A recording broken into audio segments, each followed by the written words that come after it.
સુધી આ વાત પહોંચાડો।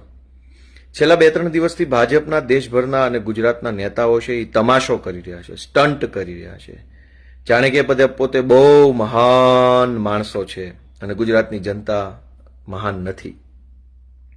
અલગ અલગ મંત્રીઓ અને ભાજપના અલગ અલગ નેતાઓ જાહેરાત કરે છે કે પેટ્રોલ અને ડીઝલ બચાવવા માટે પોતાના કોન્વોયમાં કાર ઘટાડી, કોઈએ સિક્યુરિટી કાર્ડ ઘટાડી, કોઈ ચાલીને વિધાનસભા ગયું, કોઈ સાયકલ લઈને ગયું, કોઈ બળદગાડામાં, આ બધા સ્ટન્ટ ચાલુ કર્યા છે। અને આજે એક નવો સ્ટન્ટ ગુજરાતની ભ્રષ્ટ જૂઠી પાર્ટી બીજેપીએ લીધો છે કે વર્ક ફ્રોમ હોમ, ઘરે બેઠા કામ।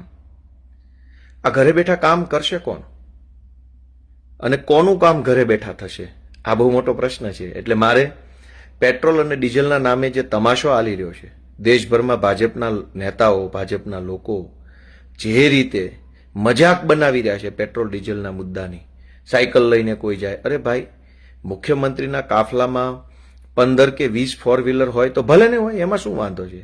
20 હોય તો 25 કરો, 25 હોય તો 30 કરો, કઈ વાંધો નહીં। ગુજરાત રાજ્યના મુખ્યમંત્રી કે મંત્રી તમને જનતાએ બનાવ્યા છે તો જે કાંઈ જરૂરી સુવિધા હોય એ વાપરો, એની કોઈ ના નથી। 25 કાફલાઓની ગાડીઓ હોય તો 50 કરો, 50 હોય તો 60 કરો, એમાં 60 માંથી 30 કરો કે 20 કાફલામાં કાફલામાં 20 ગાડીઓ હોય એની તમે 15 કરી નાખો તો એનાથી જનતાનો ફાયદો નથી। પણ પેટ્રોલ અને ડીઝલ બચાવવું હોય તો આખા ગુજરાતની જનતા રોજ જાગીને હજારો લોકો કારણ વગરના બિનજરૂરી રીતે ખોટા સરકારી કચેરીઓના ધક્કા ખાવા પડે છે।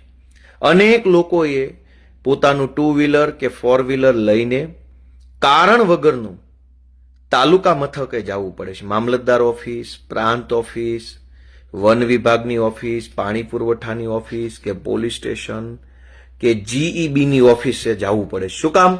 કેમ કે સરકારી માણસો ધક્કા ખવડાવે છે, કાલે આવજો, પરમ દિવસે આવજો, આજે નહીં થાય, આ ઘટે છે, ઓલું ઘટે છે, પેલું ઘટે છે, અહીંયા સિક્કો નથી, અહીંયા સહી નથી, આમ કરીને ભાજપના રાજમાં તાલુકાની સરકારી ઓફિસોમાં બેઠેલા સાહેબો જો જનતાને ધક્કા ખવડાવતા બંધ થઈ જાય તો અબજો રૂપિયાનું ડીઝલ અને પેટ્રોલ 1 મહિનામાં બચે એમ છે।